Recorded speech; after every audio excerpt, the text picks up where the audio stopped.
আসসালামু আলাইকুম।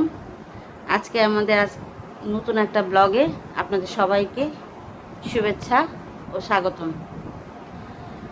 আজকে সকালটাই হয়েছে কপাল খারাপ দিয়ে। আজকে 6:30টার দিকে হঠাৎ করে মানে ফ্যানটা কমে গেল, যে ভোল্টেজ কমে গেছে মনে হয়।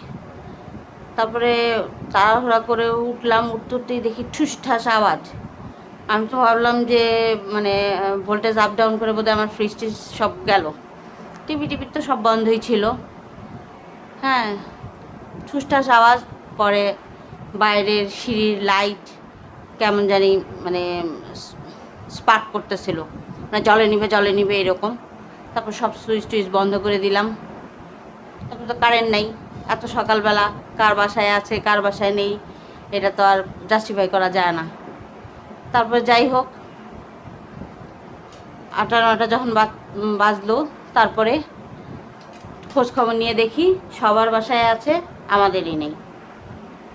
তারপরে কারেন্টের ওখানে খবর দেওয়া হলো, লোকরা আসলো। লোকরা এসে দেখে আমাদের কারেন্টের লাইন কাটা, মানে তার কাটা, মানে চোর আসছিল।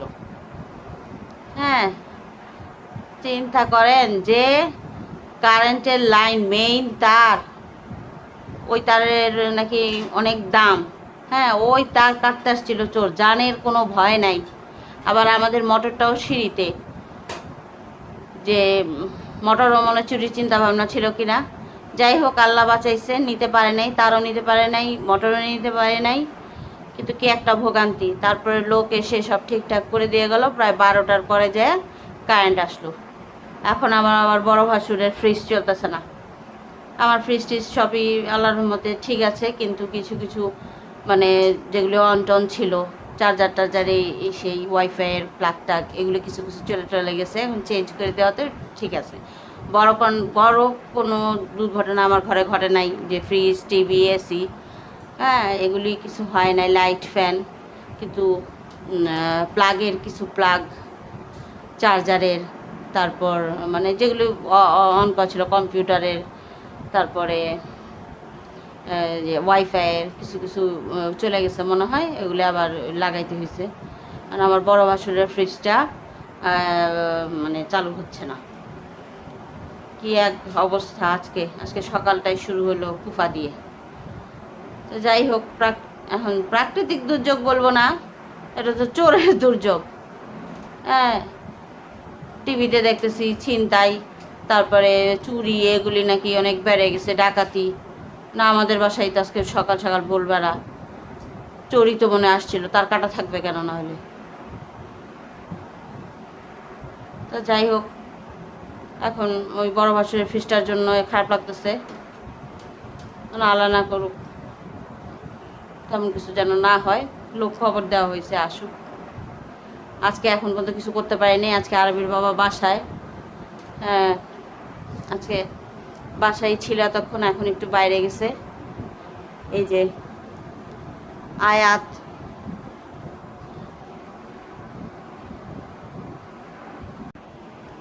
এই যে আয়াত মেকআপ করতেছে। এই যে, আর তার মেকআপ করতে এত ভালো লাগে, মানে বলার বাইরে। যে মেকআপ করতেছে, একটু পরে গোসল করবে, সব ধুয়ে ফেলবে। এই যে, আর কি করো? হ্যাঁ, মেকআপ করো।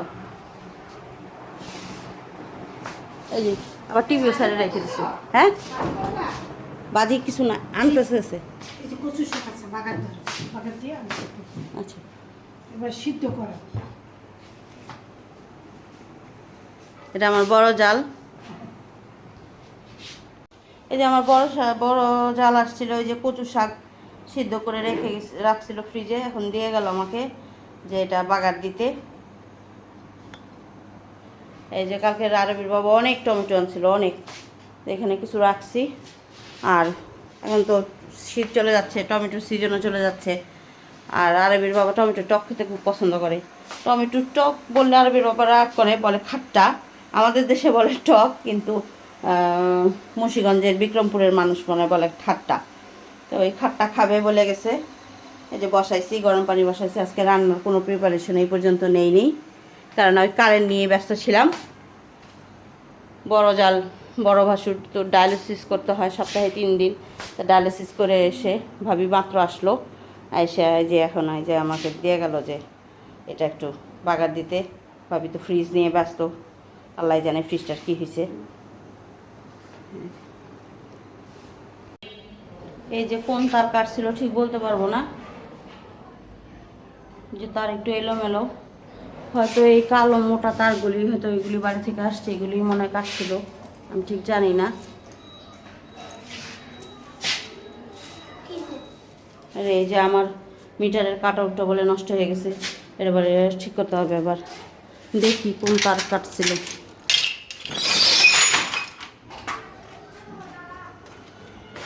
এদিকেই মনে হয়, ঠিক বলতে পারবো না তো, ওদিক দিয়ে হয়তো না। মোটা তারগুলো তো এসির তার, এই যে এই তারগুলোই মনে হয় কোনোটা কাটছিল, কোন দিক দিয়ে কাটছিল তো বলতে পারতেছি না, লোকেরা হয়তো বলতে পারবে।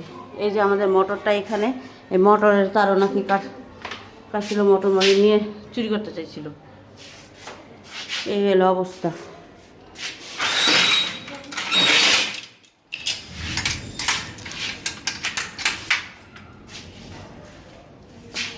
এই যে সকালবেলা এই মিটারগুলি খালি লাফাইতেছিল, খালি স্পার্ক করতেছিল, এই লাইটটাও স্পার্ক করতেছিল, মানে কি যে একটা অবস্থা।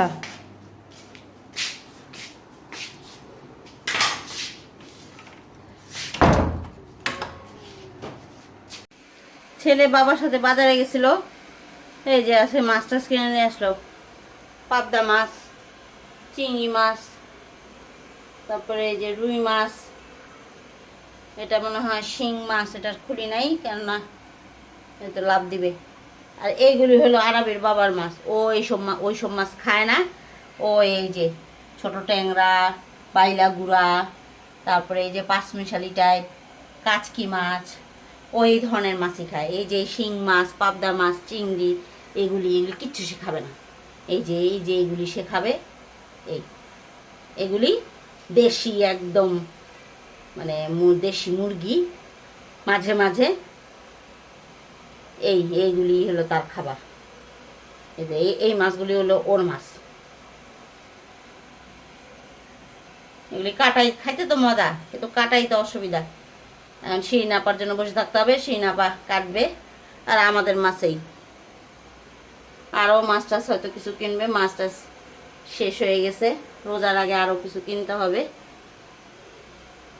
আর এই যে পুঁই শাক, ফুলকপি ছেলে এগুলি নিয়ে আসলো। এই যে রুই মাছগুলো তো মানে লম্বা লম্বা করে কেটে নিয়ে আসছিল, টুকরা করে নেই। এই যে আমি টুকরা করে একটু সামান্য ধুয়ে নিয়েছি, ভালো করে ধুয়ে নেই। এখন পিস পিস করে আমাদের যতটুকু দরকার পোটলা করে রেখে দিব ফ্রিজে, পরে যেদিন যেটা বের করবো সেটা ভালো করে লবণ দিয়ে ধুয়ে নেব। এখন জাস্ট একটু মানে পানি দিয়ে একটু ইয়ে করে নিচ্ছি। আর এই যে মাছের পেটা, বড় মাছের পেটা মানে ভুনা করলে খুব মজা লাগে, আমরা দুজনেই খুব মজা করে খাই, এটা আজকে করব। আর এই যে পাবদা মাছ, চিংড়ি মাছগুলো আমি কেটে ফেলছি, শিরিনাপার জন্য রেখে দিছি, আর রব্বার গুঁড়াগুড়ি মাছগুলো। আর যে শিং মাছ আজকে কাটবো না, রেখে দিব। যেগুলো একটু পরিষ্কার করে নিছি, দেখি আজকে পাবদা মাছ আর চিংড়ি মাছ রান্না করব, পেটা ভাজি করব। তারপরে বড় ভাবি কচু শাক দিয়ে গেল, সে কচু শাক করব, আর টমেটোর খাট্টা করব। দেখি আর কি করা যায়। আজকে পুঁই শাক আনছে, কিন্তু পুঁই শাক আজকে আর করবো না, যেহেতু কচু শাক করব। দেখি আরবির বাবা কি বলে। ছেলে তো বাজার নিয়ে চলে আসছিল, ওর বাবা আসছে একটু পরে। ওর বাবা আবার একটা কাজে গেছিলো, এই যে আসার সময় সিঙ্গারা পুরি এগুলি নিয়ে আসছে। এখন এই যে দুপুর 1-1:30টার মতো বাজে, এখন আমার তো রান্না হয় নাই, এখন এগুলো একটু খাবে। আয়াত তো সস না, বাবার সস দিও না। হলুদ মরিচ ভরতেছি, হলুদের গুঁড়া, মরিচের গুঁড়া। ছোটো পটে শেষ হয়ে গেছিলো, বড় পট থেকে ছোটো পটে ভরতেছি। এগুলো আমার নিজের হাতের করা সব, মানে হলুদ, মরিচ, ধনিয়া এগুলো বাজার থেকে কিনে এনে ধুয়ে ছাদে শুকায়া, তারপরে মরিচের বটু বাইছা সব কিছু এগুলো পরিষ্কার করে সুন্দর করে ভাঙায় আনি আমি। আমার শাশুড়ি করতো, আমার শাশুড়ি হলুদগুলি ধুইতো, ধুয়ে ছাদে শুকাইতো 2-3 দিন একদম মচমচ করে শুকাইতো, শুকায়া তারপরে এগুলো ভাঙায় আনতো। আর মরিচগুলিও মানে রোদে শুকায়া মচমচ হলে পরে বটুগুলি বাইছা তারপরে এগুলো শুকনা কাপড় দিয়ে ভালো করে মুছা তারপরে এগুলো ভাঙিয়ে আনতো। ধনিয়াও ধুয়ে তারপরে শুকায়া এভাবে করতো। আমিও আমার শাশুড়ির এর মতো করলে একদম অনেক দিন কোনো টেনশন থাকে না, ঝামেলা থাকে না। হ্যাঁ, আমার শাশুড়ি থাকতে সবসময় করছি, মাঝখানে কিছুদিন করি নাই, তারপরে এবার আবার করলাম। একবারে করে নিলে কোনো টেনশন থাকে না, অনেক দিন যায়। এই যে কি সুন্দর একদম পরিষ্কার। বাজারেরগুলোতে তো অনেক সময় ধুলোবালি থাকে। নিজের হাতে করতে কষ্ট, কিন্তু নিজের হাতে করলে এক শান্তি, মানে পরিষ্কার পরিচ্ছন্ন। আর এই মশলাগুলো দিয়ে রান্না করলে অনেক মজা হয়। একদম করলে আমার প্রায় বছর কাছাকাছি চলে যাবে।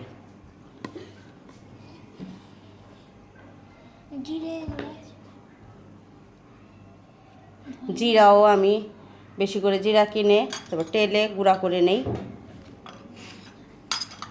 বাজারের মানে কেনা গোড়াগুলি সাধারণত খাই না। আর হলুদ মরিচ মাঝখানে করি নাই, তখন কিনা খাইতাম, কিন্তু করে নিলেই একদম সুবিধা।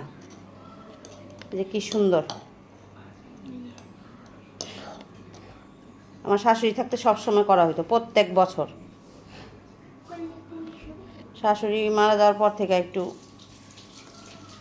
সবাই আলসামি করে কম করে। এই যে আজকে রান্না এখনও শেষ হয়নি, যেহেতু মাছ টাছ নিয়ে এসেছিলো।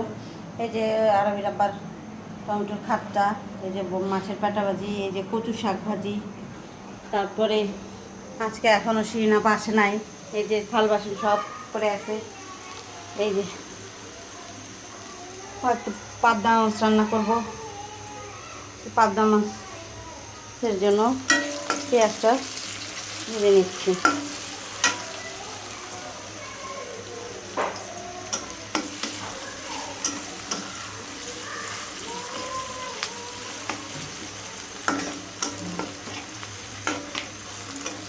চুলায় গরম পানি আয়াত গোসল করবে।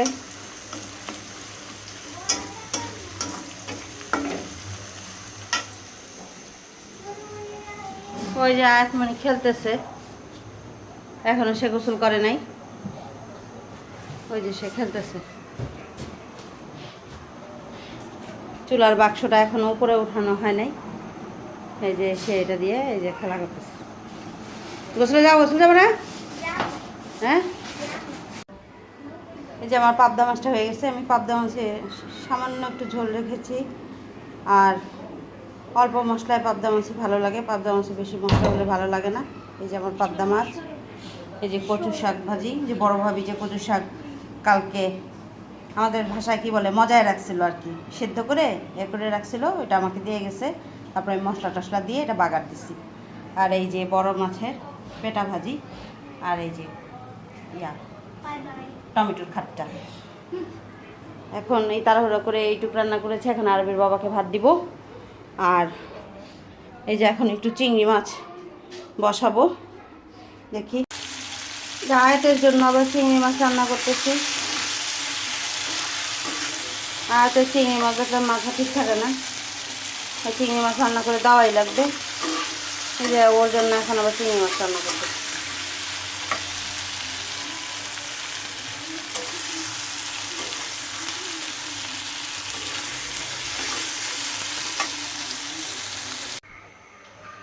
এখন সন্ধ্যা প্রায় 7টা বাজে।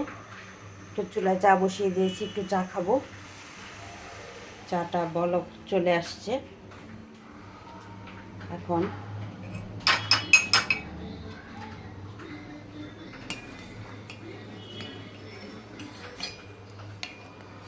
একটু জাল হবে।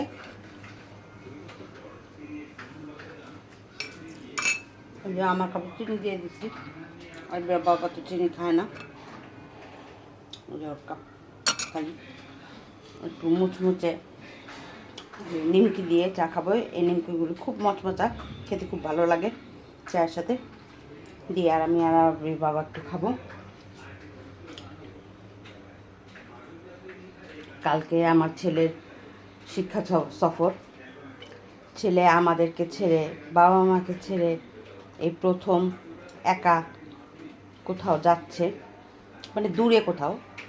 এমনি তো স্কুলে ঢাকা শহরে অনেক জায়গায় একা একা যাওয়া আসা মোটামুটি করতে পারে, কিন্তু ঢাকার বাইরে এত দূরে স্কুল থেকে বন্ধুবান্ধবের সাথে এই প্রথম যাচ্ছে। এখন ক্লাস 10-এ পড়ে, সামনের বছর ইনশাল্লাহ কলেজে উঠবে, এখন ছাড়তে তো হবেই। এতদিন বাবার সাথে আমার সাথে আমাদের সাথে গেছে অনেক জায়গায়, কিন্তু একা কোথাও এত দূরে মানে ঢাকার বাইরে যায়নি। তা কালকেও আমার ছেলের প্রথম জীবনের শিক্ষা সফর। সবাই ওর জন্য দোয়া করবেন যেন সুন্দর মতো সব কিছু পালন করে আসতে পারে। ছেলেকে বলেছি এখান থেকে কিছু ভিডিও করে নিয়ে আসার জন্য, যতটুকু পারি আপনাদের সাথে শেয়ার করব, দেখাবো। কালকে অনেক ভোরবেলা যেতে হবে, ছেলেকে আমি গিয়ে তুলে দিয়ে আসবো স্কুলে, মানে স্কুলের বাস যেখান থেকে ছাড়বে আর কি, ওদের স্কুলের সামনে থেকেই ছাড়বে। টিচাররা আছে, চিন্তা নেই। যাই হোক, তারপরও বাবা মা হিসাবে একটু তো চিন্তা করতেই, প্রথম যাচ্ছে। আপনারা সবাই দোয়া করবেন আমার ছেলেটার জন্য, যাতে সুন্দর মতো সে তার শিক্ষা সফর পালন করে আসতে পারে। তা আজকে ভিডিওটা আর বড় করব না, আজকে এই পর্যন্তই। এই যে আমি চা বানাতেছি, আয়াত চলে আসছে রান্নাঘরে, এসে বলতেছে আম্মু কী করো। তো যাই হোক, আজকে এই পর্যন্তই। সবাই ভালো থাকবেন, আমাদের জন্য দোয়া করবেন। আল্লাহ হাফেজ।